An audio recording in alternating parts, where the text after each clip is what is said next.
Alam nyo ba, sa pagpili ng magiging asawa, kadalasan ang tinitingnan natin ay looks, kabaitan, trabaho, or compatibility. Pero ayon sa psychology experts, isa sa pinakamahalagang bagay na dapat mo ring alamin ay ang emotional at psychological stability ng isang tao. Hindi ibig sabihin na kailangan mong maging psychiatrist, pero mahalagang obserbahan at unawain ang background ng taong gusto mong makasama habang buhay. Kumusta ang family environment niya habang lumalaki? Paano siya humawak ng galit?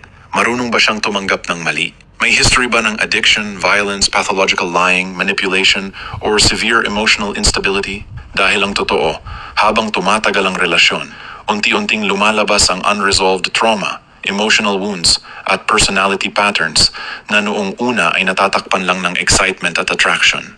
Ayon sa American Psychological Association, malaking factor sa adult relationships ang childhood experiences at attachment style. Kaya may mga taong sobrang takot maiwan, sobrang controlling, emotionally unavailable, o mabilis magalit, at kadalasan may pinanggagalingan pala iyon. At tandaan, hindi sapat na mahal ka. Mahalaga rin kung emotionally safe ka ba sa kanya. Maraming tao ang mabait habang nanliligaw, pero ibang usapan na kapag may stress, conflict, selos, problema sa pera, o matinding disagreement. Kaya mahalaga ang relationship investigation, hindi para manghusga, kundi para maintindihan kung ano talaga ang papasukin mo. Dahil ang kasal ay hindi lang pagsasama ng dalawang tao. Pagsasama rin ito ng dalawang personalidad, dalawang trauma history, dalawang paraan ng pagpapalaki, at dalawang emotional systems. At minsan, ang pinakamalaking red flag ay ang taong ayaw pag-usapan ang sarili niyang issues.